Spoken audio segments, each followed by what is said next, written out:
이사야를 통한 위로의 메시지라고 하는 제목으로 하나님의 말씀 선포하겠습니다.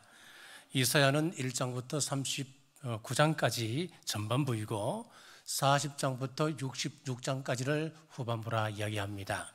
마치 구약과 신약처럼 이사야 전반부는 심판의 메시지와 함께 회개를 촉구하는 메시지이고 후반부는 하나님의 위로의 메시지가 기록되어져 있습니다. 먼저 후반부의 시작인 본문의 요지입니다. 1절에서 이렇게 말씀합니다. 너희의 하나님이 이르시되 너희는 위로하라. 내 백성을 위로하라. 내 백성을 좀 위로하라 합니다. 그리고 2절에서 너희는 예루살렘의 마음에 닿도록 말하며 그것에게 외치라. 그 노역의 때가 끝났고 그 죄악이 사함을 받았느니라. 그의 모든 죄로 말미암아 여호와의 손에서 벌을 배나 받았느니라 할지니라 하시니라. 하나님이 예루살렘의 마음에 닿도록 말하라, 그렇게 전했습니다. 저는 이 말씀을 저에게 주시는 말씀으로 이렇게 봤습니다. 김상정, 너 뜬구름 잡는 소리 하지 말고 정말 성도들이 마음에 와닿도록 성도들이 가슴으로 받을 수 있는 말씀을 준비하여라. 제가 이 말씀을 보면서 하나님 열심히 준비하겠습니다. 우리 성도님들 마음에 와닿는 말씀을 전하도록 힘쓰겠습니다. 저는 그렇게 봤습니다.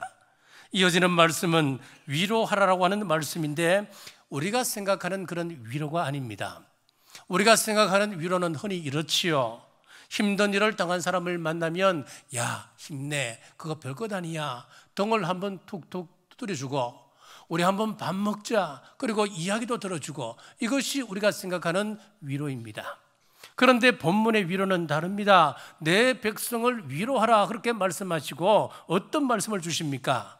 눈을 들어 영원한 하나님을 바라보아라. 여호와 오실 길을 예비하면 그분의 영광이 나타날 것이니까 길을 예비하라. 그분은 장차 강한 자로 오실 것이다. 그분은 오셔서 마치 목자처럼 우리를 인도해 주실 것이다. 이것이 위로라고 하는 겁니다. 자, 그리고 이 12절에서 26절까지를 보면 이제 한마디로 이렇게 요약할 수가 있습니다. 그 하나님을 누구와 비교할 수 있겠느냐? 위대하신 하나님만 바라보라, 그 말씀이죠. 제가 신학교를 졸업하고 첫 임지에 부임을 했습니다. 너무너무 힘들어서 하루도 있기 싫었습니다. 그래서 큰 누나를 찾아가면 위로가 되겠거니 하고 찾아갔습니다. 그런데 큰 누나가 대뜸하는 이야기가 네가 기도 안 해서 그래, 네가 말씀에서 떠나 있어서 그래, 네가 하나님을 찾지 않아서 그래. 저는 그 이야기를 들으려고 간 것 아니었습니다. 마음이 섭섭했습니다. 제게 필요한 위로는 그런 것이 아니고, 그래 얼마나 힘드냐, 그 목사님이 어떤 목사님인지 모르지만은 왜 우리 동상을 이렇게 힘들게 하느냐, 같이 화내주기를 기대했습니다. 같이 욕해주기를 기대했었습니다. 그런데 네가 하나님을 찾지 않아서 지금 그렇다는 거예요. 섭섭했습니다. 그런데 오늘 말씀을 보면서 깜짝 놀랐습니다. 하나님이 이사야를 통하여 주신 말씀이 딱 그거예요. 힘드냐? 하나님을 찾아. 괴롭냐? 하나님을 찾아. 괴로우면 영원한 하나님을 찾았고 하나님을 바라보라. 그 위로의 말씀이라는 거예요. 28절에서 31절입니다. 너는 알지 못하느냐, 듣지 못하느냐? 영원하신 하나님 여호와 땅끝까지 창조하신 이는 피곤하지 않으시며 곤비하지 않으시며 명철이 한이 없으시며 피곤한 자에게는 능력을 주시며 무능한 자에게는 힘을 더하시나니 소년이라도 피곤하며 곤비하며 장정이라도 넘어지며 쓰러지되 오직 여호와를 앙망하는 자는 샘을 얻으리니 독수리가 날개치며 올라감 같을 것이요 다른 박질을 하여도 곤비하지 아니하겠고 걸어가도 피곤하지 아니하리로다. 동문서답 같은데 이것이 우리 하나님의 위로의 말씀이라는 겁니다. 여러분, 일주일 동안 사시면서 얼마나 피곤하고 버거우셨습니까? 저도 인간적으로 이렇게 위로해 드리고 싶습니다. 피곤하시면 주일 예배 오지 않아도 됩니다. 집에서 좀 쉬시지요. 새벽 기도가 웬 말이에요? 여러분이 새벽 기도 나와서 기도하고 그 다음에 출근하면 그렇게 했어도 여러분 생활이 됩니까? 여러분 생활에 충실하시려면 그 시간에 좀 더 주무시고 그래 출근하세요. 이 6일 동안 세상에서 치열하게 사셨는데 아니 왜 또 새벽부터 교회 나오셨습니까? 주일 예배 시간 맞추어서 예배 오시고 예배 드리고 난 다음에는 빨리 집으로 가셔서 좀 쉬십시오. 인간적으로는 저도 이렇게 위로해 드리고 싶습니다. 자, 그러나 이것은 하나님의 방법이 아니라고 하는 것입니다. 시편 73편 28절에 보니까 하나님을 가까이 함이 내게 복이라 그랬습니다. 자, 이 말씀 앞에 어떤 말씀이 있는지 한번 보시겠습니다. 27절에 무릇 주를 멀리하는 자는 망하리니 엄려같이 주를 떠난 자를 주께서 다 멸하셨나이다. 성경의 복이라고 하는 것은 단순합니다. 하나님을 가까이 하면 그것이 복이라고 그러고 하나님을 떠나게 되면 망하게 될 것이다. 단순합니다. 자, 시편 1편에서 복 있는 사람은 오직 여호와의 율법을 즐거워하며 그 율법을 주야로 즐거워한다 그랬습니다. 묵상한다 그랬습니다. 이게 하나님의 주시는 위로입니다. 삶이 고달프고 지쳐 있으십니까? 숨을 쉴 수 없을 만큼 큰 고통에 직면하셨습니까? 오늘 말씀을 듣는 중에 큰 위로가 있으시기를 주님의 이름으로 축복합니다.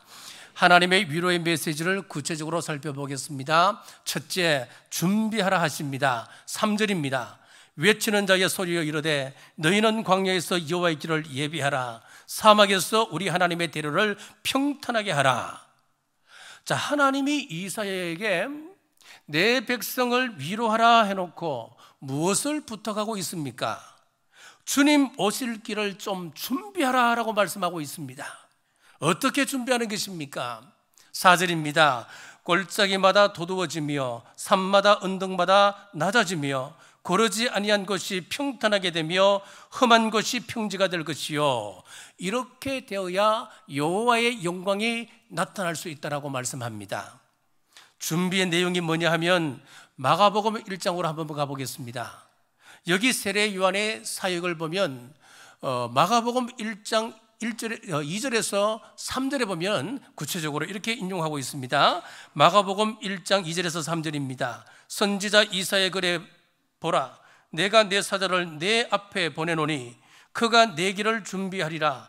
광야에 외치는 자의 소리가 있어 이르되 너희는 주의 길을 준비하라. 그의 오실 길을 곧게 하라. 자, 세례 요한이 광야에서 죄 사함을 받게 하는 회개의 세례를 전파한 것이 주님 오실 길을 예비하는 것이고 굽은 길을 곧게 하는 길이다 말씀하고 있습니다. 여기서 말하는 우리 주님 오시는 길이라고 하는 것은 예수님의 성육신 사건만을 이야기하는 것이 아닙니다. 각 사람 마음에 우리 주님께서 들어가는 그 길도 이야기하고 있는 것입니다. 어떻게 해야 예수님께서 우리 각 사람 마음에 들어가실 수 있는 것일까요? 우리의 굽어진 마음이 곧아져야 됩니다. 우리의 높아진 마음이 낮아져야 됩니다. 그리고 너무 낮은 마음은 올라와야 합니다. 여러분, 우리 마음을 오늘 점검해 보십시오. 은혜를 사모하지 않는 마음에는 우리 주님께서 우리 속에 들어오실 수가 없습니다. 우리 주님은 회개하라 말씀합니다. 회개를 통하여 우리 마음이 은혜 받기에 합당한 마음 되시기를 주님의 이름으로 축복합니다. 둘째, 외치라 하십니다. 6절 상반절입니다. 말하는 자여 소리여 이르되 외치라. 무엇을 외치라는 겁니까? 6절 중반절부터 8절입니다. 내가 무엇이라 외치리까 하니 이르되 모든 육체는 풀이요 그의 모든 아름다움은 들의 꽃과 같으니 풀은 마르고 꽃이 시덤은 여호와의 기운이 그 위에 붐이라. 이 백성은 실로 풀이로다. 풀은 마르고 꽃은 시드나 우리 하나님의 말씀은 영원히 서리라 하라. 자, 이 말씀은 무슨 이야기냐면요, 정신 좀 차려라. 이 세상의 모든 영광, 모든 아름다운 것들은 영원할 것 같지만 그것 아니야. 꽃과 같고 풀과 같아서 곧 시들고 말 것이야. 하지만 우리 하나님의 말씀만은 영원히 선단다. 자, 이것 외치라고 하는 겁니다. 그렇습니다. 이 세상의 권세를 보십시오. 우리나라 대통령들이 감옥에 갈 것이라고 누가 생각했겠습니까? 권력은 영원하지 않다는 이야기입니다. 그렇게 예뻤던 배우들도 나이가 들면 가는 세월 막을 수가 없습니다. 성경은 분명히 선언합니다. 풀은 시들고 꽃은 마릅니다. 그 사람은 후피할 수밖에 없습니다. 이사야 51장 12절에도 이렇게 말합니다. 이르되 너희를 위로하는 자는 곧 나 곧 나이니라. 너는 어떠한 자이기에 죽을 사람을 두려워하며 풀같이 될 사람의 아들을 두려워하느냐. 한마디로 하면은 사람은 죽는다, 그 말씀이지요. 왜 죽을까요? 왜 우리 사람은 죽는 겁니까? 자, 방금 읽었던 7절 말씀 제가 다시 한번 읽겠습니다. 풀은 마르고 꽃이 시듬은 여호와의 기운이 그 위에 붐이라. 여호와의 기운이 그 위에 불기 때문에 꽃은 시들고 또 풀은 마른다는 겁니다. 심지어 우리 사람이 죽는다는 겁니다. 굉장히 놀라운 말씀입니다. 그 위에 왜 무엇이 있기 때문에 그렇습니까? 여호와의 기운, 성령님의 기운이 그 위에 불고 있기 때문에 그렇다는 겁니다. 자, 우리가 성령님 그러면 여러분들은 어떤 이미지를 갖고 있습니까? 성령님 그러면 살리는 영이다, 그렇게 생각하지요. 맞습니다. 에스겔서에 보면은 마른 뼈 환상을 우리가 잘 압니다. 마른 뼈가 큰 군대가 되었습니다. 생기가 들어갔습니다. 왜 그렇던가요? 그 위에 여호와의 영, 성령님의 생기가 들어가니까 그 죽었던 말라 비틀어졌던 그 회골대가 생기가 들어가는 겁니다. 살아있는 군대가 되는 것 아니었습니까? 그렇습니다. 우리 성령님은 살리는 영이십니다. 자, 그런데 성령님을 살리는 영으로만 이해하고 있다면 성령님을 절반만 이해하고 있는 것입니다. 우리 성령님은 살리시는 일만 하시는 것이 아니라 시들게도 하시고 죽게도 하시는 일을 하십니다. 무엇을 시들게 하십니까? 이 세상의 모든 것, 영원할 것 같은 이 세상의 모든 것들을 성령님의 기운이 불므로 말미암아 그것이 시들게 한다고 이야기합니다. 내가 예수님을 믿고 있지만은 내 속에 여전히 펄펄 살아 움직이는 내 자, 그리고 정욕과 욕심과 내 속에 있는 교만이 있습니다. 나쁜 고집들이 있습니다. 내 속에 여호와의 기운이 불어와서 내 안에 옛자가 시들거나 죽지 아니하면 하나님의 영광을 볼 수가 없습니다. 어떻게 이 모양 이 모습으로 하나님의 영광을 뵐 수 있을까요? 그래서 이 시들게 하고 죽게 하는 우리 성령님의 사역이 매우 중요한 것입니다. 한번 볼까요? 내가 죽지 않은 상태에서 신앙생활을 하니까 문제가 생기는 겁니다. 내가 죽지 않은 상태에서 신앙생활을 하다 보니까 주위에서 나를 바라보는 그 비크리스찬들이 뭐라고 생각할까요? 우리 하나님의 때가 되었습니다. In His time, 주님의 때가 되어서 우리가 복음을 전하실 때에 그 사람 마음이 열렸습니다. 예수님을 믿고 싶어집니다. 그런데 내가 그 교회는 가기 싫어요. 왜요? 거기에는 내가 꼴보기 싫은 사람이 다니는 교회이기 때문에 내가 다니기는 다니는데 그 교회 말고 다른 교회에 내가 가겠습니다. 그런 일을 종종 겪지 않습니까? 정말 믿는 사람이 제대로 믿으면 어떻게 이런 일이 생길 수 있습니까? 믿는 사람들이 먼저 내 고집 내려놓아야 합니다. 내 체면 내려놓아야 합니다. 욕심, 시기, 질투의 마음 내려놓아야 합니다. 이런 경우도 있습니다. 옆 사람하고 경쟁해서 꼭 이겨야 하는 사람이 있습니다. 그럼 지면은 견디지 못하는 마음이 생겨요. 주님께서 후 풀어주셔서 그 마음이 시들어져야 은혜로운 마음으로 채워지지 않겠습니까? 이런 은혜 없이 내가 펄펄 살아있으면 열심히 성경 읽고 철저하게 11조 구별하고 열심히 봉사해도 그것이 무슨 의미가 있겠느냐 이 말입니다. 성령님께서 시들게 하는 역사가 우리 가운데 있기를 주님의 이름으로 축복합니다. 자, 이렇게 보니까 죽이는 성령님의 역사가 굉장히 중요하다는 것을 알 수 있습니다. 만약 내 속에 정욕이 펄펄 끓어 넘쳐 흐른다면 어떻게 하겠습니까? 외도하고 싶고 나쁜 곳에 가고 싶습니다. 내 안에 펄펄 끓어오르는 정욕이 살아있으면 우리 주님의 계명이 너무너무 부담스러울 것입니다. 로마서 8장 13절에서 14절입니다. 너희가 육신대로 살면 반드시 죽을 것이로되 영으로서 몸의 행실을 죽이면 살리니 무릇 하나님의 영으로 인도함을 받는 사람은 곧 하나님의 아들이라. 영으로서 몸의 행실을 죽이면 산다 그러고 말씀하고 있고, 그렇게 해야만이 하나님의 아들이라 일컬음을 받을 수 있다는 거예요. 성령님의 바람이 불어오기 전에는 우리 제자들의 그 삶이 어떤 삶이었습니까? 성경에 보면 치맛바람이 나오는데 가장 센 치맛바람이 세베대의 어머니의 치맛바람입니다. 하루는 다른 제자들 몰래 이 세베대의 어머니가 예수님을 찾아갔습니다. 당신의 나라에 임할 때에 한 아들은 우의정에 앉히시고 한 아들은 좌의정에 앉혀주세요. 그런데 이 제자들이 이 모습을 우연히 지켜봅니다. 지켜보고는 그 마음에 분이 가득했다 그렇게 여기겠습니다. 아니, 이 제자 공동체가 무슨 은혜의 공동체입니까? 여기에 무슨 사랑의 공동체가 이어질 수 있겠습니까?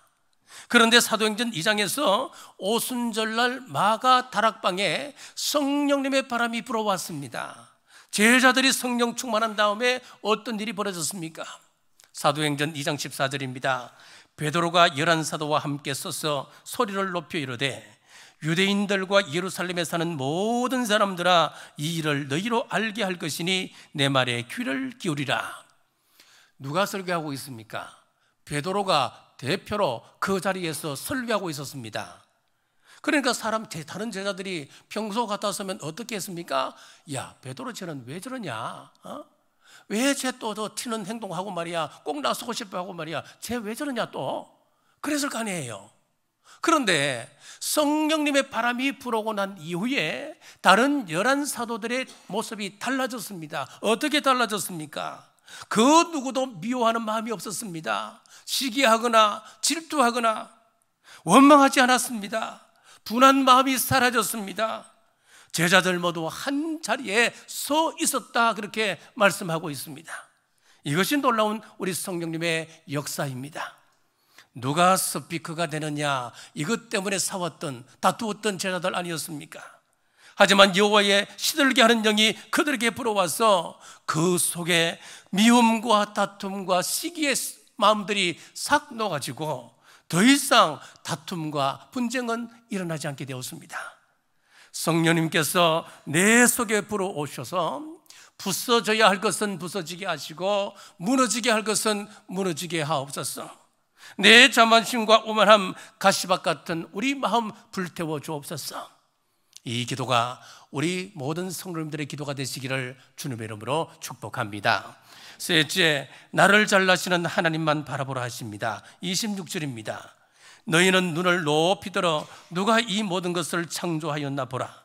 주께서는 수요대로 만성을 이끌어내시고, 자, 12절부터 6절까지를 보시면은 한마디로 뭐라 그랬습니까? 우리 하나님을 누구와 비교할 수 있겠느냐? 우리 하나님만큼 대단한 존재가 또 어디 있느냐? 그 하나님만 바라보라. 그거예요. 자, 18절입니다. 그런즉 너희가 하나님을 누구와 같다 하겠으며 무슨 형상을 그에게 비기겠느냐? 25절입니다. 거룩하신 이가 이르되 그런즉 너희가 나를 누구에게 비교하여 나를 그와 동등하게 하겠느냐? 28절과 이 25절은 같은 내용이에요. 자, 당시 사람들은 눈에 보이는 하나님을 원했습니다. 그런데 우리 하나님께서는 10계명의 제2계명에서 우상을 만들지 말라라고 명령하셨습니다. 왜냐하면 하나님을 어떤 형상으로 만드는 순간 아무리 하나님을 존엄하게 표현한다 하더라도 그 하나님을 다 표현할 수 없기 때문에 그렇습니다. 자, 예를 들어서 성경에 보면 여러 곳에서 천사의 모습을 나름대로 구체적으로 표현하는 구절이 있습니다. 자, 성경이 묘사하고 있는 말씀을 가지고 3D 아티스트가 천사의 모습을 이렇게 구현했습니다. 한번 보여주시죠. 조나스 파이퍼가 구현한 성경 속에 묘사된 천사들의 모습입니다. 성경 구절을 읽어드리겠습니다. 세라핌들이 모시고 섰는데 각기 6개의 날개가 있어 네 생물은 각각 6개의 날개를 가졌고 그 안과 주위에는 눈들이 가득하더라. 넷의 오른쪽은 사자의 얼굴이요 넷의 왼쪽은 소의 얼굴이요 넷의 뒤는 독수리의 얼굴이니 그들의 모양과 구조는 바퀴 안에 바퀴가 있는 것 같으며 그 둘레는 높고 무서우며 그 네 둘레로 돌아가면서 눈이 가득하며. 여러분 어떻습니까? 자, 여기 성경이 중간중간 이렇게 천사를 묘사하는 부분을 가지고 이렇게 만들었어요. 자, 그러면은 이 사람이 구현했던 이 천사의 모습이 정말 천사의 모습일까요? 천사의 모든 것일까요? 아닐 거예요. 천사의 극히 일부분을 가지고 이렇게 만든 거예요. 그럼 이게 무슨 천사입니까? 천사가 아닌 거예요.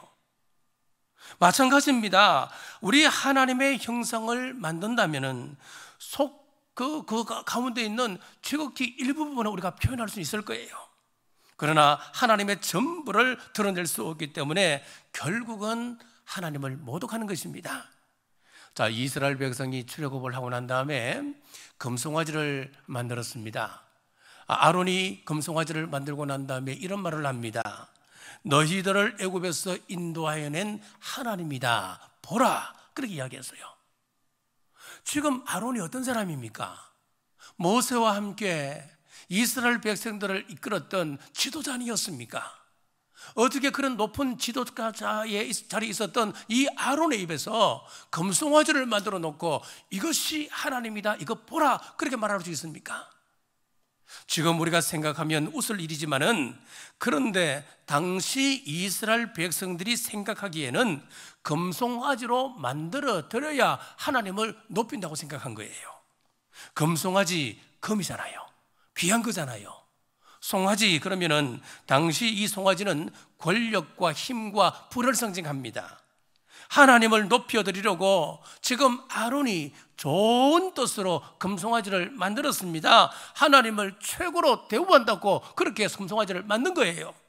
그런데 자기들 딴에는 하나님을 높인다고 했습니다마는 결과적으로 하나님을 높인 것이 아니었습니다. 금송아지로 어떻게 하나님의 거룩함을 다 드러낼 수 있겠습니까? 결과적으로 하나님을 형상화하려는 그 어떤 시도들도 모두 하나님을 모독하는 행위입니다.